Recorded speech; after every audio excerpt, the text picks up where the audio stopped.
వందిత శుభ గుణశాలి మానవ మోచక దయాంబురాసి అగణిత దూత ప్రణుతాపతితావన అగణిత దూత ప్రణుతాపతితావన వందిత శుభ గుణశాలి మానవ మోచక దయాంబురాసి ఆది పాప శాపంబుగదరపై ముల్లనొసగి మా క్రూర కరములకు ఆది పాప శాపంబుగదరపై మా క్రూర కరములకు నిను హింసించడి మార్గము చూపితే మా కొరకేయా శిక్ష భరించితే నాదు యేసువా నాటి యెహోవా బలిరేయి దౌర్భాగ్య నరులపై నీదు కృపా బాహుల్యమిల్తయా అగణిత దూత ప్రణుతాపతితావన అగణిత దూత ప్రణుతాపతితావన వందిత శుభ గుణశాలి మానవ మోచక దయాంబురాసి వందిత శుభ గుణశాలి మానవ మోచక దయాంబురాసి నాకపు గణమందిరపు నివాసము కన్నపతిత ప్రక్షాళిత మానవ నాకపు గణమందిరపు నివాసము కన్నపతిత ప్రక్షాళిత మానవ హృదయే గణమణి మము దయగంటివే మముని మహిమా లయముగా చేసితే నాదు యేసువా నాటి యెహోవా బలిరేయి నిర్భాగ్య నరులపై నీ కరుణా దాతృత్వమిల్తయా అగణిత దూత ప్రణుతాపతితావన అగణిత దూత ప్రణుతాపతితావన వందిత శుభ గుణశాలి మానవ మోచక దయాంబురాసి వందిత శుభ గుణశాలి మానవ మోచక దయాంబురాసి.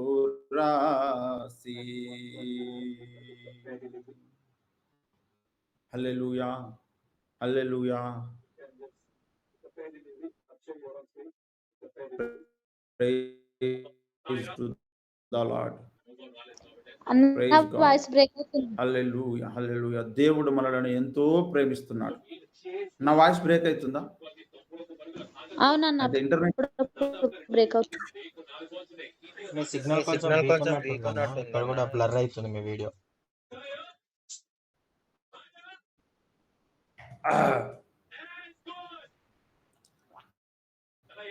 ఓకే, అయితే వర్షం పడుతుంది, దాని కొరకు ఇంటర్నెట్ ఇంటరప్ట్ అవుతున్నట్టుంది.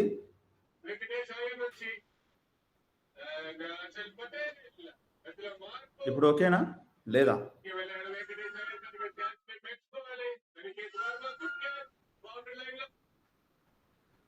ఇప్పుడు ఓకేనా? పర్వాలేదా?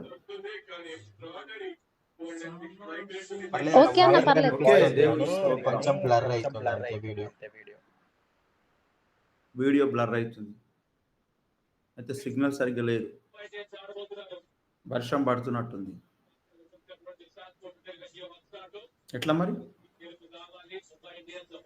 వినిపిస్తుంది అన్న వాయిస్ అన్న, వీడియో మాత్రమే వాయిస్ వినిపిస్తుంది, చెప్పండి. అయితే మంచి అయితే నేను వీడియో ఆఫ్ చేసుకొని, వీడియోని పట్టించుకోకండి, ఆడియోని పట్టించుకోండి. ఓకే, దేవునికి మహిమ కలుగును గాక. ప్రభునందు ప్రియులారా, మీరు ధన్యులు, మీరు ధన్యులు. ఎందుకంటే సృష్టికర్తను మీరు కనుగొన్నారు, సృష్టికర్తను మీరు తెలుసుకున్నారు, సృష్టికర్తను మీరు నమ్ముకున్నారు, సృష్టికర్తను మీరు వెంబడిస్తున్నారు. సృష్టికర్త మాటలు మీ చెవునబడ్డాయి, సృష్టికర్త మాటలు మీ బ్రతుకులోనికి వచ్చినాయి.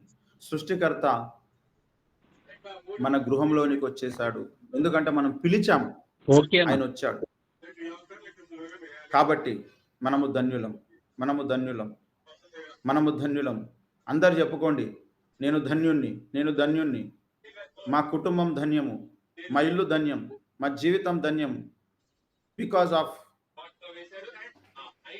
దేవుడు మన జీవితంలోనికి వచ్చాడు.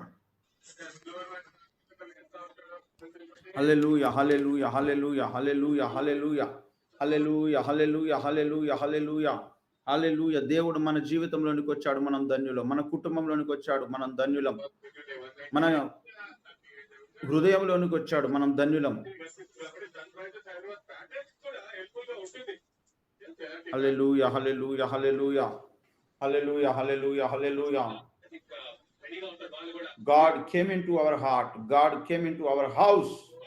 Hallelujah, praise to the Lord, praise to the Lord, praise to the Lord. Hallelujah, hallelujah, hallelujah, hallelujah. దేవునికి స్తోత్రం. మంచిది ప్రభునందు ప్రియులారా, మనము ధన్యులం, దేవుడు మనకు దొరికాడు. మనము ధన్యులం, దేవుడు మనలో దొరికించుకున్నాడు. ఈ లోకంలో పరిస్థితులు ఎలాగానే ఉండనివ్వండి, వాటిని, ఈ లోకంలో ఉన్న స్థితిగతులు ఎలానైనా ఉండనివ్వండి, వాటిని నిర్లక్ష్య పెడదాం. మనము ధన్యులము, మనము ధన్యులము, మనము ధన్యులం. దేవునికి మహిమ కలుగును గాక. ఒక మాట చదువుకుందాము దేవుని పరిశుద్ధ గ్రంథములో నుండి. హెబ్రీలకు రాసిన పత్రిక 11వ అధ్యాయము, హెబ్రీలకు రాసిన పత్రిక 11వ అధ్యాయము 24 నుంచి 26 వచనాలు కలుస్తున్న భాగమును చదువుకుందాం. Hebrews 11th chapter 24th to 26 verses. మోషే పెద్దవాడైనప్పుడు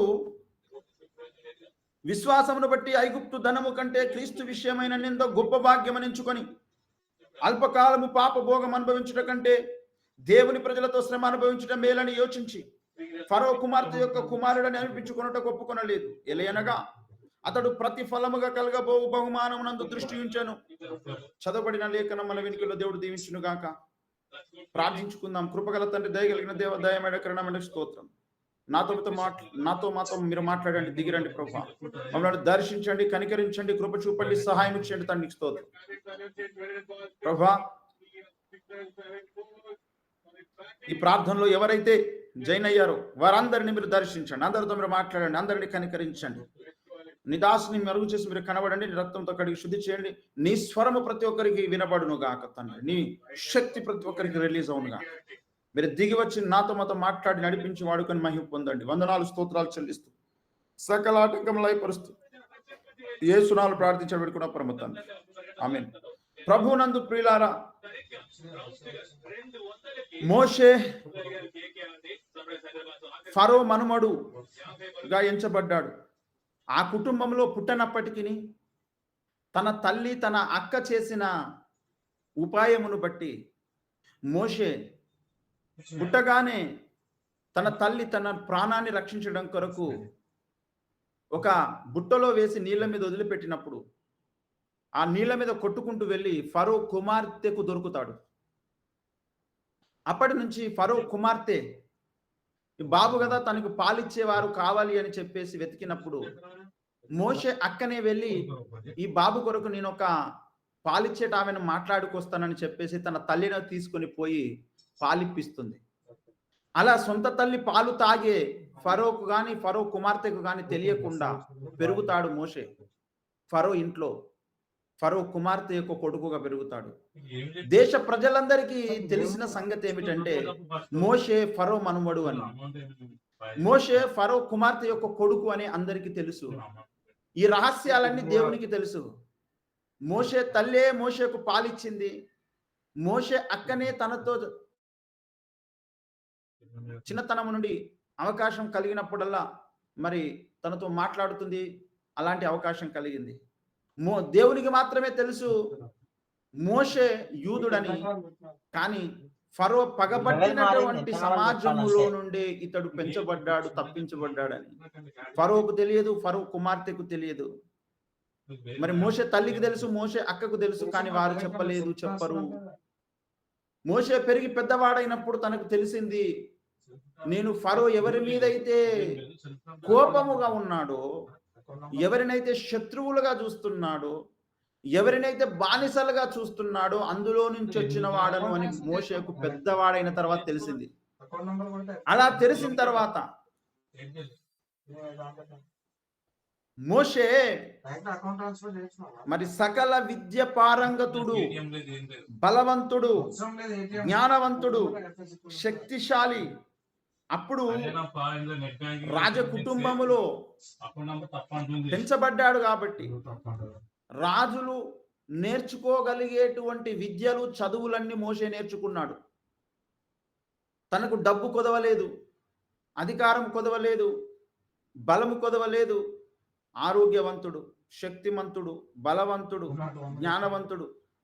అప్పుడున్న చదువులన్నీ చదివినవాడు, యుద్ధకళ నేర్చుకున్నటువంటి వాడు. సామాన్యుడు కాదు మోషే. ఎందుకంటే తను పెంచబడింది ఫరో కుటుంబీకుడుగా పెంచబడ్డాడు. ఫరో కుటుంబంలో ఏం తక్కువ ఉంటాయండి? తిండికి తక్కువ, బట్టకు తక్కువ, అధికారానికి తక్కువ, దేనికి కొదవలేదు, దేనికి తక్కువ లేదు. అయితే తనకు ఒక సంగతి అర్థమైంది. తర్వాత ఫరో ఎవరినైతే దాసులుగా చేసుకొని, ఎవరినైతే ఆయన అణగద్రొక్కుతున్నాడో, లేదా ఎవరినైతే శ్రమ పెడుతున్నాడో ఆ కుటుంబములో నుంచి వచ్చినటువంటి వ్యక్తిని అని మోషేకి అర్థమైంది. అయ్యో, నేను ఫరో కుటుంబానికి చెందిన వ్యక్తిని కాదు. నేను ఫరో ఎవరినైతే పెట్టకూడని కష్టాలన్నీ, బాధలన్నీ పెడుతున్నాడో ఆ కుటుంబాలకు చెందినటువంటి వ్యక్తిని, ఆ జాతికి చెందినటువంటి వ్యక్తిని. ఏదో మా తల్లి చేసినటువంటి ఉపాయమును బట్టి, మా అక్క చేసినటువంటి ఉపాయమును బట్టి, నేను దేవుని కనికరమును బట్టి, దేవుని కృపను బట్టి ఫరో కుమార్తె యొక్క కొడుకుగా నేను పిలువబడుతున్నా. అలా పెంచబడ్డ కష్టం అనేది నాకు తెలియదు. కానీ నేను ఎవరైతే శ్రమ పడుతున్నారో, కష్టపడుతున్నారో ఆ జాతిలో ఉండవలసినటువంటి వాడిని, అసలు నేను పుట్టగానే చచ్చిపోవలసిన వాడిని, దేవుని కనికరమును బట్టి నేను బ్రతికిపోయాను, ఈరోజు బట్ట కట్టాను అనే విషయం మోషేకి అర్థమైపోయింది. అలా అర్థమైపోయిన తర్వాత మోషే ఒక నిర్ణయం చేశాడు.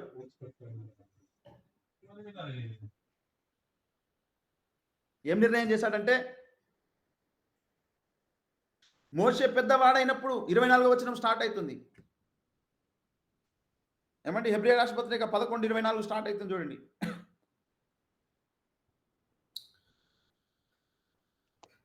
మోషే పెద్దవాడైనప్పుడు విశ్వాసమును బట్టి ఐగుప్తు ధనము కంటే క్రీస్తు విషయమైన నింద గొప్ప భాగ్యమని ఎంచుకొని అల్పకాలము పాపభోగము అనుభవించుట కంటే దేవుని ప్రజలతో శ్రమ అనుభవించడం మేలని యోచించాడు.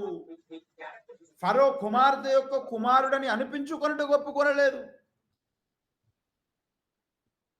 ఇక్కడ ఎన్నో విషయాలు ఉన్నాయి, ఒక్కొక్కటి చూద్దాం కొద్దిసేపు. మోషే పెద్దవాడైనప్పుడు తను విశ్వాస యోధుడయ్యాడు. ఐగుప్తులో ఉన్న ధనమంతటి మీద తనకు రేపు అధికారం వస్తుంది. ఐగుప్తులో ఉన్న ధనమంతా ఆయనకు తెలుసు, ఎంత ధనముందో ఐగుప్తు దేశంలో. దానంతటికి కూడా తాను భవిష్యత్తులో వారసుడు కాబోతున్నాడు. ఈ విషయము మోషేకు తెలుసు. ఐగుప్తు అంటే ఇప్పుడున్న ఈజిప్ట్.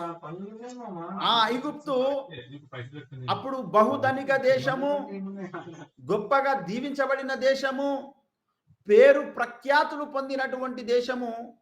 కాబట్టి ఈనాడు బొంబాయి, మస్కట్, దుబాయ్, అమెరికాకు బ్రతకనీకి ఉద్యోగరీత్యా పోయినట్టుగా కొందరు 5 10 మందో 1000 మందో 1,00,000 మందో ఈ రోజు కొంతమంది వెళ్తున్నారు ఆయా ఊర్ల నుంచి, పట్టణాల నుంచి విదేశాలకు, గొప్ప దేశాలకు.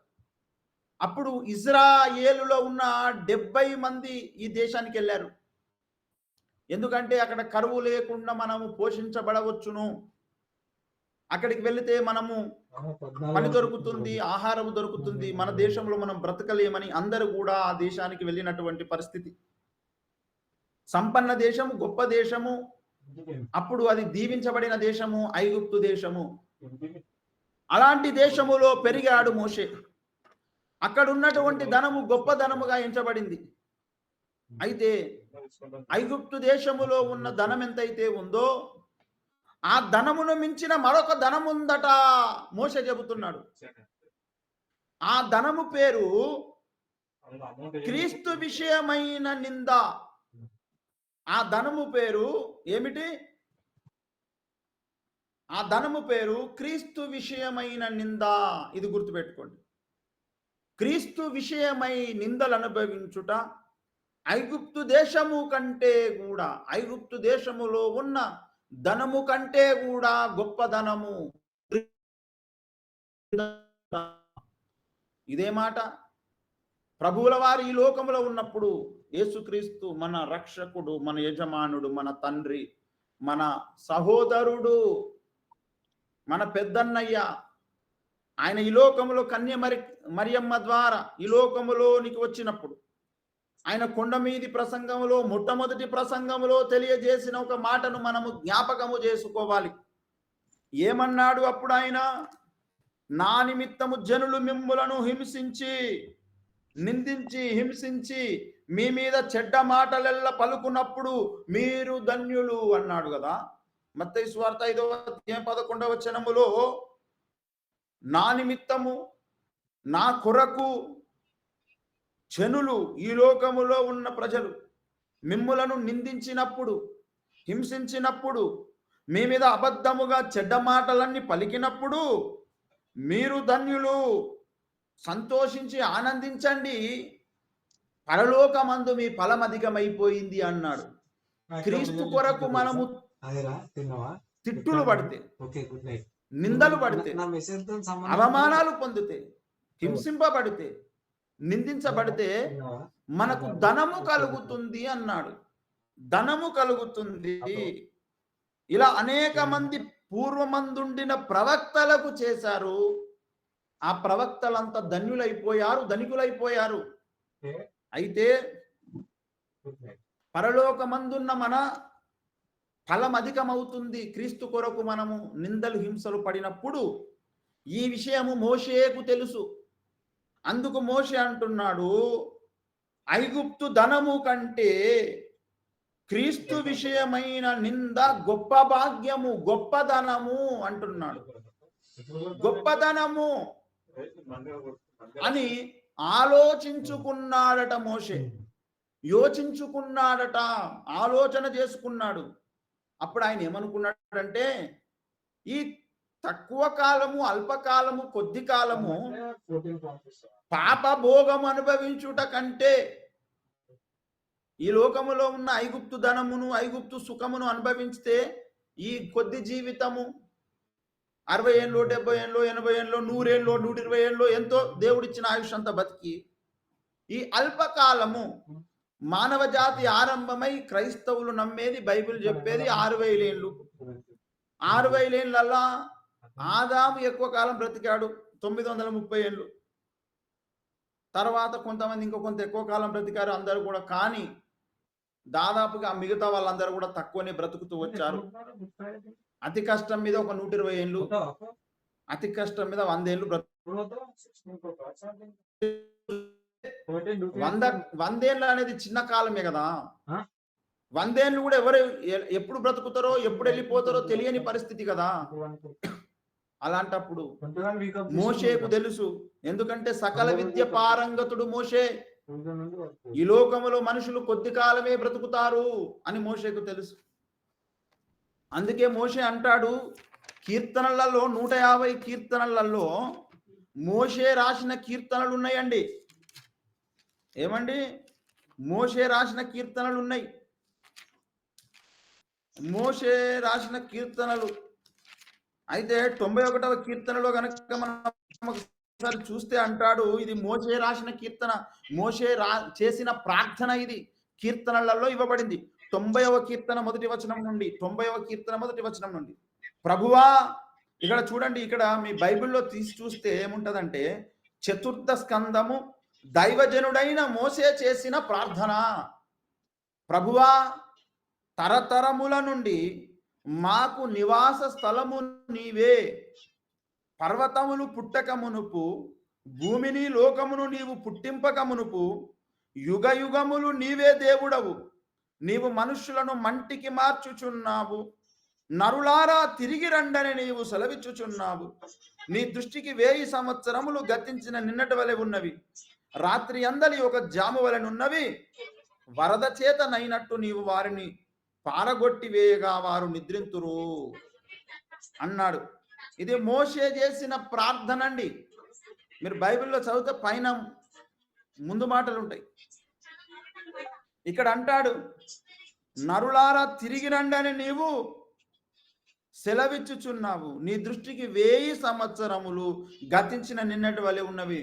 దేవునికి ఒక్క దినం మనకు 1000 సంవత్సరాలండి. అసలు దేవుని దృష్టిలో మనం ఒక్కరోజు కూడా బ్రతుకుతలేం.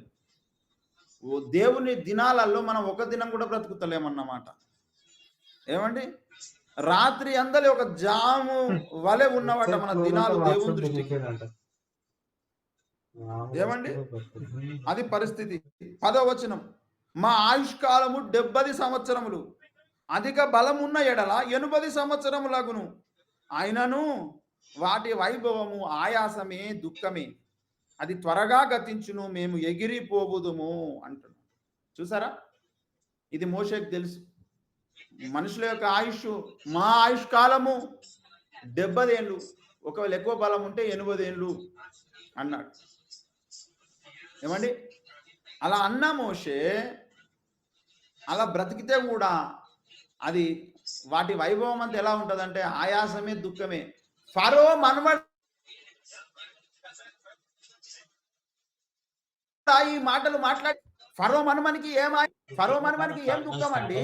నేను ముందు నుంచి చెబుతూ వస్తున్నా, ఈ లోకములో పుట్టిన ప్రతి ఒక్కరికి కష్టము తప్పదు, ఆయాసం తప్పదు. అందరూ సుఖము కావాలని ఆశిస్తారు, కానీ సుఖము 24 గంటలు ఉండదు. ఎందుకంటే దేవుడు ఈ నేలను శపించాడు, ఆదామును హవ్వను సర్పాన్ని దేవుడు శపించాడు. ఆ శాపం అనేది ఈ లోకములో ఉంది.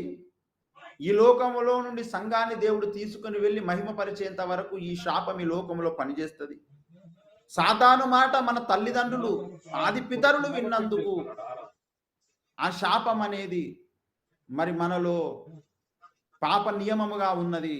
అది మనలో వదిలిపెట్టి పోలేదు. మనం చచ్చిపోయినప్పుడు అది వదిలిపోతుంది. అప్పటి వరకు ఈ లోకములో ఉన్న శాపము మనలను వెంటాడుతుంది. కనుక కష్టాలు సుఖాలు అనేటివి కలిసి వస్తాయి. ఎప్పటికీ సుఖమే ఉండాలి, నాకు కష్టం వద్దు అంటే కుదరనే కుదరదు. కాబట్టి ఏమండి, ఈ విషయం మోషేకు తెలుసు. కాబట్టి మోషే ఏమంటున్నాడంటే, అయ్యా అల్పకాలమే ఈ సుఖము అంటున్నాడు. అల్పకాలము పాప భోగం అనుభవించుట కంటే, ఒకవేళ ఇది భోగమని అనుభవిస్తే కూడా అది పాప భోగమే అన్నాడు. ఈ పాప భోగము మ్యూట్లో పెట్టుకోండి. ఈ పాప భోగము ఆయాసమే అన్నాడు. మరి ఏది మంచిది అంటే, దేవుని ప్రజలతో శ్రమ అనుభవించుట మేలు. భక్తులు చెప్పిన మాట మనం వినాలండి. ఏమి మేలు? సుఖం అనుభవిస్తే మేలు కాదు, దేవుని ప్రజలతో శ్రమ అనుభవించుట మేలు. శ్రమ అనుభవించాలి, దేవుని ప్రజలతో కలిసి శ్రమ అనుభవించాలి, ఇది మేలు అంటున్నాడు. జ్ఞాని అయిన మోషే, దేవునితో నడిచిన మోషే, దేవుణ్ణి కళ్ళారా చూసిన మోషే, దేవునితో గడిపిన మోషే చెబుతున్న మాట ఇది. అనుభవం కలిగిన వాడు చెబుతున్న మాటలు ఇవి. దేవుని ప్రజలతో శ్రమను అనుభవిస్తే మేలు. ఫరో కుమార్తె యొక్క కుమారుడు అనిపించుకునుట మేలు కాదు. ఐగుప్తులో ఉన్న గొప్ప ధనాన్ని అనుభవిస్తే మేలు కాదు. కానీ దేవుని ప్రజలతో కలిసి శ్రమ అనుభవిస్తే మేలు అని సకల విద్య పారంగతుడైన మోషే చెబుతున్న మాటలు ఇవి. కాబట్టి ఆయన ఫరో కుమార్తె యొక్క కుమారుడని అనిపించుకొనుటకు ఒప్పుకోలేదు. అయ్యా నీకేందయ్యా మోషే, నువ్వు ఫరో మనుమనివి, ఫరో కుమార్తె యొక్క కొడుకువు, నీకేం తక్కువయ్యా అంటే అలా అనకండి నన్ను, అలా పిలవకండి నన్ను అన్నాడు అన్నమాట. ఒప్పుకోలేదు ఆ మాట ఎవరైనా మోషేనంటే. అద్దయ్యా అలా చెప్పకండి, ఇదంతా పాప సుఖము, పాప భోగము, దీనివల్ల ఎలాంటి ఉపయోగము కానీ ప్రయోజనము కానీ లేదు. ఈ ధనము ద్వారా, ఈ హోదా ద్వారా, ఈ పేరు ద్వారా, ఈ పరపతి ద్వారా ఒరిగేదేమి లేదు మనుషులకు మేలేమిటంటే దేవుని ప్రజలలో ఉండడం మేలు. దేవునికి మహిమ కలుగును గాక. ఈనాడు దేవుని ప్రజలు సంఘము, ఎవరైతే నమ్మి బాప్తీసం పొంది సంఘముగా తయారయ్యారో ఆ సంఘములో సభ్యులై ఉండడం మేలు అంటున్నాడు మోషే. దేవుని ప్రజలు ఎవరు అంటే ఎవరైతే క్రీస్తును అంగీకరించి ఆ సమాజములో ఒక సంఘములో కలిసి ఉంటున్నారో వాళ్ళు ధన్యులు, వాళ్ళకు మేలు జరుగుతుంది. యేసు త్వరలో వచ్చి ఈ సంఘాన్ని తీసుకొని పోబోతున్నాడు, అందులో ఈ సభ్యుడు కూడా ఉంటాడన్నమాట. అందుకే దేవుని ప్రజలతో కూడా ఉండాలి. అలా దేవుని ప్రజలతో కూడా ఉన్నటువంటి వానికి మేలు జరుగుతుందని చెబుతున్నాడు. అంటే నువ్వు సంఘములో అంటుకట్టబడి ఉండాలంటున్నాడు మోషే, సంఘముతో ఉండాలంటున్నాడు మోషే, సంఘముతో కూడుకోవాలంటున్నాడు మోషే. సంఘము దేవునిది. ఆ సంఘము ఈ లోకములో శ్రమ అనుభవిస్తుంది. ఆ శ్రమలలో నేను కూడా పాలు పొందితే అది నాకు మేలు అంటున్నాడు మోషే. ఐగుప్తు ధనము మేలు కాదు, ఫరో మనబడి అనిపించుకున్నట మేలు కాదు, ఫరో కుమార్తె యొక్క కొడుకు అనిపించుకున్నట మేలు కాదు. కానీ ఈ లోకములో దేవుని ప్రజలతో కూడా శ్రమ అనుభవిస్తే నాకు మేలు అంటున్నాడు. చూసారా? మరి దేవుని ప్రజలకు శ్రమ ఎక్కడ కలిగిందండి? కృత నిబంధనలో యేసయ్య శ్రమ పడ్డాడు కనుక మనకు రక్షణ కలిగింది. ఆయన రక్తము చిందించుకొచ్చాడు. 12 మంది శ్రమ పడ్డందుకు ప్రపంచానికి సువార్త ప్రకటించబడి తోమా మన దేశానికి వచ్చి మొట్టమొదటి సువార్త ప్రకటించాడు, ప్రాణాలు ఇక్కడనే అర్పించాడు. శ్రమ పడ్డాడు. పాత నిబంధనలో ఇశ్రాయేలీయులు ఐగుప్తు దేశానికి వెళ్ళి శ్రమ పడ్డారు. వారి శ్రమలలో నేను కూడా ఉండాలని కోరుకున్నాడు మోషే. ఫరో ఇంట్లో సుఖం ఉంది, దేవుని ప్రజలలో శ్రమ ఉంది. కొలిమి లాంటి శ్రమ. ఫరో ఇంట్లో ఉన్న సుఖాన్ని, పేరును, ప్రతిష్టలను, ధనమును, అధికారమును కాదనుకొని దేవుని ప్రజలలోకి నేను వెళ్ళి వాళ్ళతో పాటు శ్రమ అనుభవించితే ఇది నాకు ప్రయోజనం అనుకున్నవాడు మోషే. ఇది మోషే మనస్సు. దేవునికి మహిమ కలుగును గాక. మరి దీనికి కలిగే ప్రయోజనము, మేలు, లాభం ఏంటయ్యా మోషే అంటే మోషే అధిక లాభము మీద దృష్టి పెట్టేవాడు. అయిన దాని మీద దృష్టి పెట్టేవాడు మోషే. అందుకంటాడు, ఏలయనగా అతడు ప్రతిఫలముగా కలుగబోవు బహుమానమునందు దృష్టి ఉంచను. మన దృష్టి బహుమానమునందు ఉండాలండి. బహుమానమునందు దృష్టి పెట్టాలి మనం. ప్రతిఫలముగా కలగబోయే బహుమానం మీద మన దృష్టి ఉండాలి. యేసయ్య కొండ మీది మొట్టమొదటి ప్రసంగములో ప్రకటించేశాడు, ఒక గొప్ప మర్మాన్ని రివీల్ చేసేశాడు. ఏమని? మీరు నా నిమిత్తము జనులు మిమ్ములను నిందించి, హింసించి, చెడ్డ మాటలెల్లా మీ మీద పలికినప్పుడు మీరు ధన్యులు, మీ ఫలము అధికమగును అన్నాడు కదా. పాత నిబంధనలో ఉన్న భక్తులు శ్రమ పడితే కూడా వాళ్ళకు కూడా వర్తిస్తుంది మాట. భూత భవిష్యత్ వర్తమాన కాలాలలో నిన్న నేడు నిరంతరం ఏకరీతిగా ఉండి మారని దేవుడుగా ఉన్న యేసు అక్కడైనా ఇక్కడైనా భవిష్యత్తులో అయినా అందరికీ ఒకే విధమైన ఆశీర్వాదమునిచ్చు దేవుడై ఉన్నాడు ఆయన. కాబట్టి ఆయన చెబుతున్నాడు నేను మీకు ఫలమునివ్వబోతున్నాను, మీ ఫలం అధికం అవుతుంది అన్నాడు. ఇక్కడ మోషే అంటున్నాడు, ఏలయనగా ప్రతిఫలముగా కలగబోవు బహుమానమునందు నా దృష్టి ఉన్నది అంటున్నాడు. ఈ లోకములో పాత నిబంధన భక్తులు శ్రమపడ్డారు, కొత్త నిబంధన భక్తులు శ్రమపడ్డారు, యేసుక్రీస్తు రక్షకుడు శ్రమపడ్డాడు. ఈనాడు మనకు ఆయనను నమ్మినందుకు, ఆయన భక్తుల పేర్లు పెట్టుకున్నందుకు, బైబిల్ చదివినందుకు, బైబిల్ తలకాయ కింద పెట్టుకున్నందుకు, బైబిల్ మనం మోసుకొని తిరుగుతున్నందుకు మనకు సుఖం కలుగునా? సుఖం కలుగునా? అయినా సుఖం మీద ఈ లోకంలో దృష్టి ఉండాలన్నా మనకు? ఏమండి, మనకు అసలైన ప్రతిఫలం ఎక్కడ కలగబోతుందంటే భవిష్యత్తులో కలగబోతుంది. మోషే లాంటి గురి, మోషే లాంటి మనస్సు మనకు ఉండవలసిన అవసరం ఉన్నది. సంఘానికి ఉండాల్సిన అవసరం ఉంది. ప్రతిఫలముగా కలగబోవు బహుమానము, దీని మీద మనము దృష్టి పెట్టాల్సిన అవసరం ఉంది. దీని మీద దృష్టి పెట్టాలి. ఇప్పుడు మోషే దేన్ని కోరుకున్నాడు? సుఖమును కాదు, శ్రమను కోరుకున్నాడు. శ్రమలో నీకు అధిక మేలు కలుగుతుంది, పరలోకమందు అధిక బహుమానము కలుగుతుంది. కొద్ది రోజులలో అందరూ ఈ లోకాన్ని వదిలిపెట్టి వెళ్ళిపోబోతున్నారు.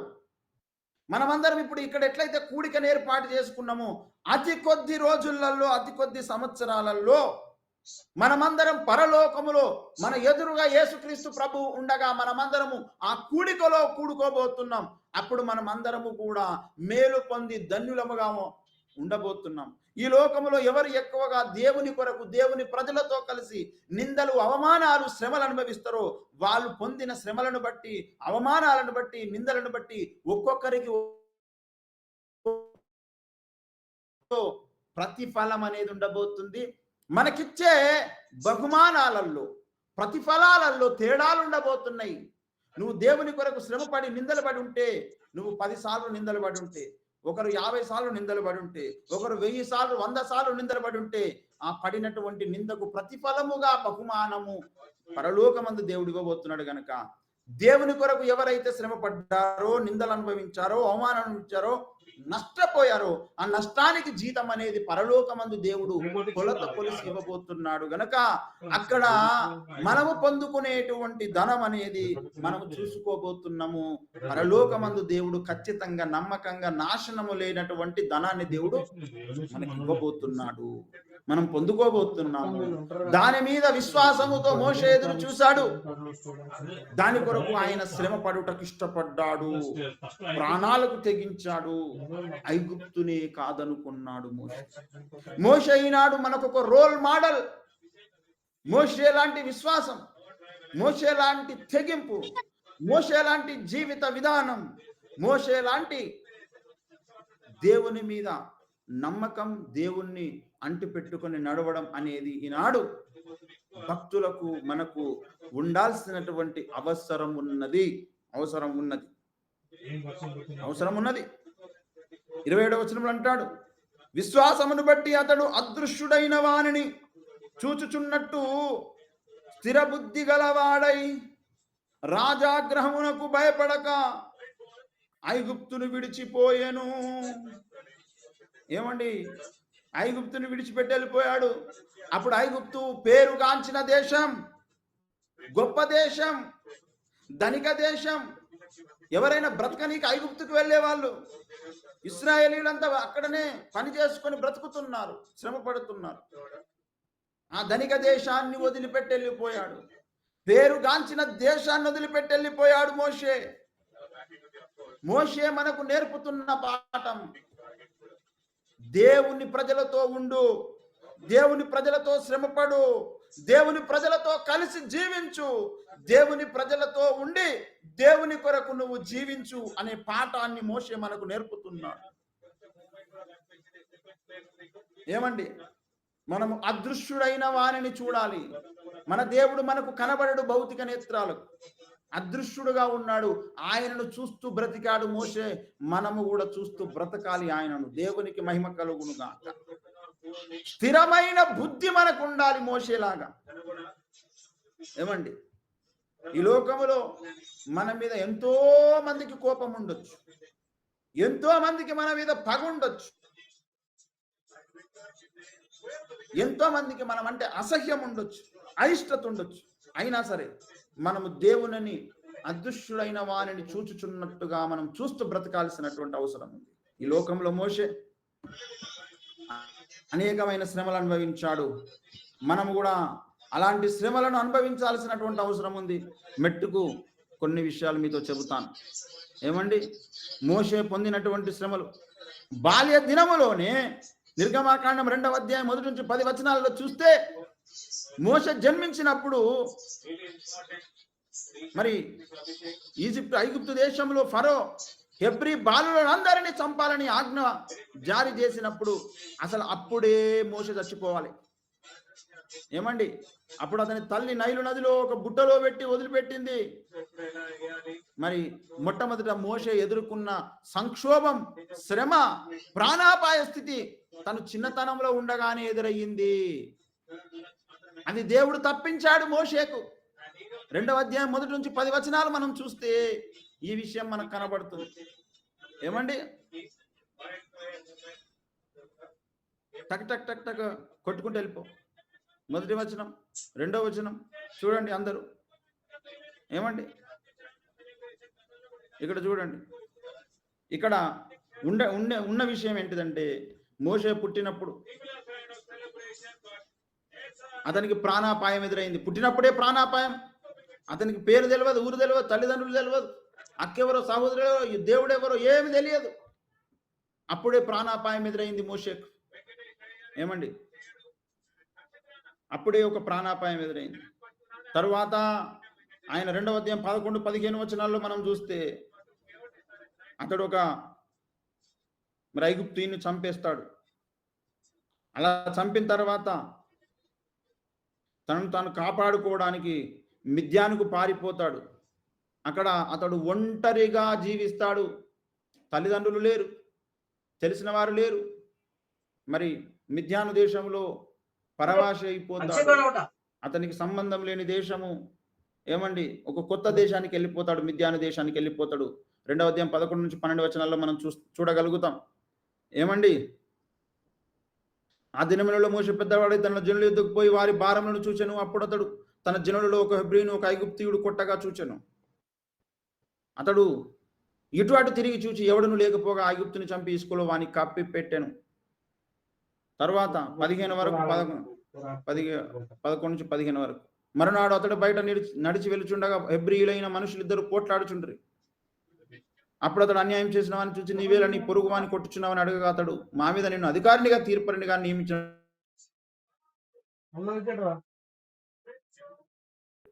నిశ్చయమై ఈ సంగతి బయలుపడిననుకొని భయపడెను. ఫరో సంగతి విని మోషేను చంప చూచెను గాని మోషే ఫరో ఎదుట నుండి పారిపోయి మిద్యాను దేశంలో నిలిచిపోయి ఒక బావి వద్ద కూర్చుండెను. ఏమండి, రాజభవంతిలో నుండి ఒక బావి దగ్గరికి వెళ్ళిపోయిండు, అరణ్యానికి వెళ్ళిపోయిండు, ఎవరు తెలియని పరిచయస్తులు లేని స్థలానికి వెళ్ళిపోయిండు. అక్కడ మోషేకు శ్రమ కలిగిందా కలగలేదా చెప్పండి? అంటే శ్రమ కలిగింది. ఏమండి, తర్వాత మరి దేవుని పిలుపుని అందుకొని ఎన్నో సందేహాలను ఎదుర్కొన్నాడు మోషే. ఈనాడు బైబిల్ ఉంది, ఎంతో మంది పాస్టర్లు, దైవజనులు ఉంటేనే మనకు ఎన్నో సందేహాలు వస్తాయి. మరి ఆనాడు మోషేకు ఎవరున్నారు పాస్టర్గా? మోషేకు ఎవరున్నారు ప్రవక్తగా? మోషేకు బోధించిన వాళ్ళు ఎవరున్నారు? ఎవరు లేరు. ఆయన ఒక కొత్త విషయాన్ని, ఒక విచిత్రమైన విషయాన్ని చూశాడు.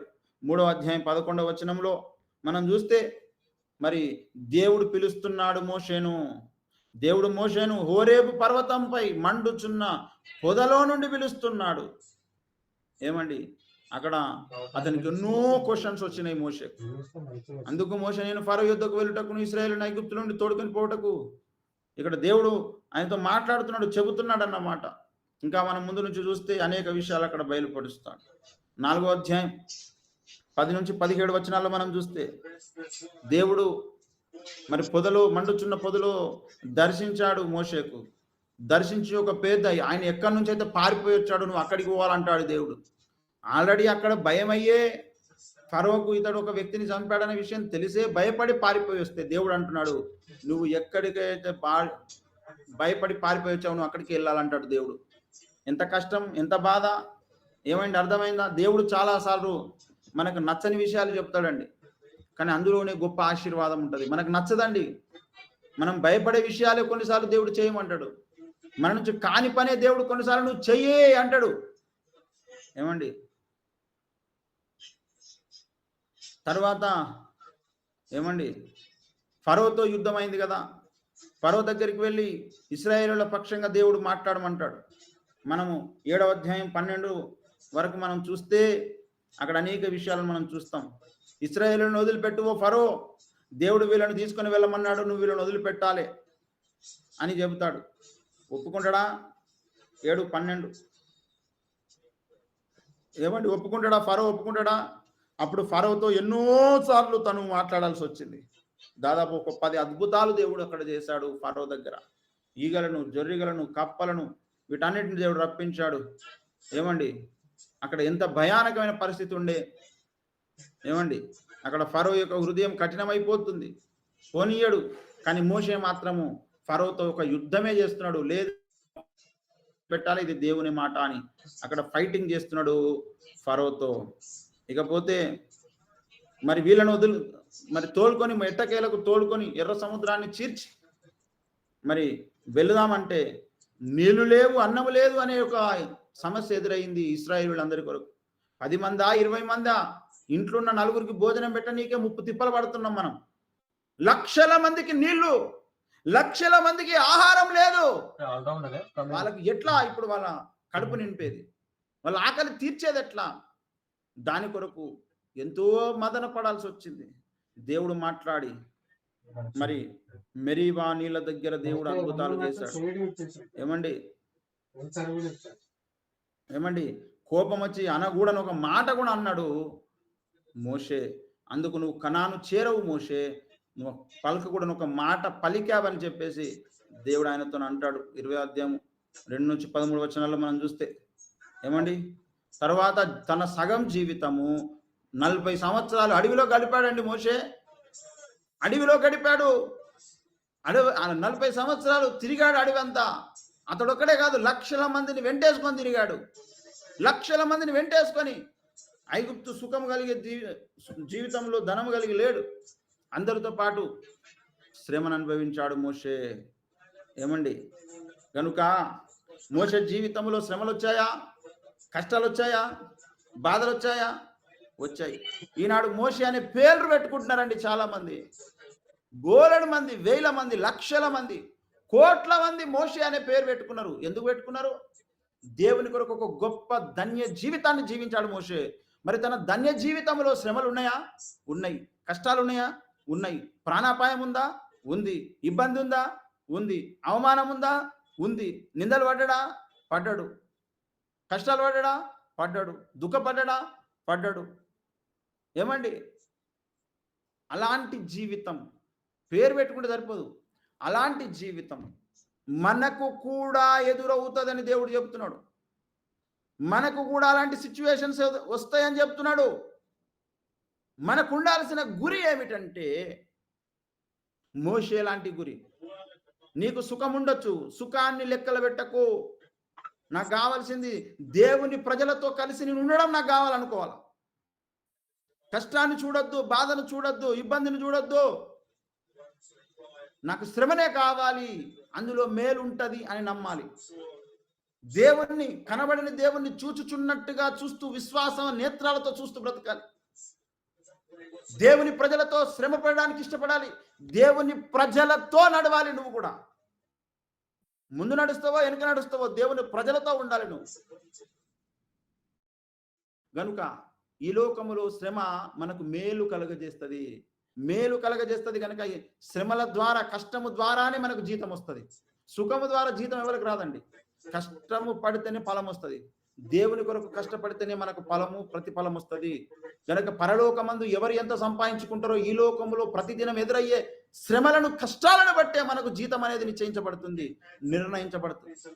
దానిని మనం కలిగి ఉండి పొందుకొని దేవుని దగ్గర మనము బలా నమ్మకమైన మంచి దాసుడా అనే ఒక బిరుదు పొందుకునే వాళ్ళంగా, ఒక మోషే లాంటి అంతటి ఉన్నత జీవితాన్ని మనం జీవిస్తామో లేదో తెలియదు. కానీ మన జీవితంలో దేవుడు మనకిచ్చిన అవకాశాలలో మోషేలాగా నమ్మకముగా, మోషేలాగా దేవునికి ఎదురు తిరగక దేవుణ్ణి నమ్మి దేవుడు చెప్పిన మాట ప్రకారం జీవించే భక్తులముగా, వెనుతిరగకుండా ముందుకే ఎన్ని కష్టాలు ఎదురైనా దేవునితో పాటు నడిచి వెళ్ళేటువంటి ఒక భక్త జనాంగముగా మనము ముందుముగాక. అట్టి కృప దేవుడు మనకు అనుగ్రహించునుగాక. ప్రార్థించుకుందాం రండి, ప్రార్థన చేద్దాం, ప్రార్థన చేద్దాం. హల్లెలూయా, హల్లెలూయా, హల్లెలూయా. ఓ జీసస్ మై లార్డ్, హల్లెలూయా, హల్లెలూయా, హల్లెలూయా. రబశరదరి గిరాయి దీరబాదర శిగదార పరంతరాయి దీరబాదర శిగదిగద విరబరంతరాయి దీరబాదర శిగదిగద. హల్లెలూయా, హల్లెలూయా, హల్లెలూయా, హల్లెలూయా, హల్లెలూయా. ప్రార్థన చేద్దాం. ప్రార్థన చేద్దాం. ప్రకాష్ ఉన్నాడు మన మధ్యలో, ప్రార్థన చేస్తాడు ప్రకాష్. హల్లెలూయా హల్లెలూయా హల్లెలూయా హల్లెలూయా హల్లెలూయా హల్లెలూయా హల్లెలూయా హల్లెలూయా రబషదరిగిరాయి దీడబాదరషిగదారబడదిరిగిరాయి దీడబాదరషిగదిగిదా హల్లెలూయా హల్లెలూయా హల్లెలూయా హల్లెలూయా హల్లెలూయా హల్లెలూయా హల్లెలూయా హల్లెలూయా హల్లెలూయా హల్లెలూయా హల్లెలూయా హల్లెలూయా హల్లెలూయా హల్లెలూయా. వసంతమ్మ ప్రార్థన చేయరా. ఓకే అన్న. స్తోత్రం స్తోత్రం పరిశుద్ధుడా పరిశుద్ధుడా కృపగల తండ్రి యేసయ్య. అయ్యా నీ పాదాలకు వందనాలు స్తోత్రములు కన్న తండ్రి నాయన. అయ్యా ఇంతవరకు నాయన నీ దాసుని ద్వారా నాతో మనతో మాట్లాడిన దేవానికి వందనాలు స్తోత్రములు కన్న తండ్రి. అయ్యా మోషే గురించి తండ్రి నాయన అయ్యా నీ నామం నిమిత్తం తండ్రి ఈ లోకంలో అయ్యా శ్రమ పడుట మేలని తండ్రి నాయన. అయ్యా మరి తను అనుకున్నాడు కన్నా తండ్రి పరిశుద్ధాత్మ దేవ. అయ్యా అట్టి స్థితిలోకి నాయన అయ్యా మమ్మల్ని నడిపించి మరి ప్రార్థిస్తున్నాం కన్నా తండ్రి. నీ కొరకు నీ పని కొరకు నాయన అయ్యా నాయన శ్రమ పడడానికి మాకు నేర్పించండి. అట్టి మనసును అయ్యా మాకు అనుగ్రహించమని ప్రార్థిస్తున్నాం కన్నా తండ్రి. సహాయం చేయండి కన్నా తండ్రి నాయన. అయ్యా నాయన ఈ లోకంలో ఏమి ఉన్నాను లేకున్నాను కన్నా తండ్రి నాయన.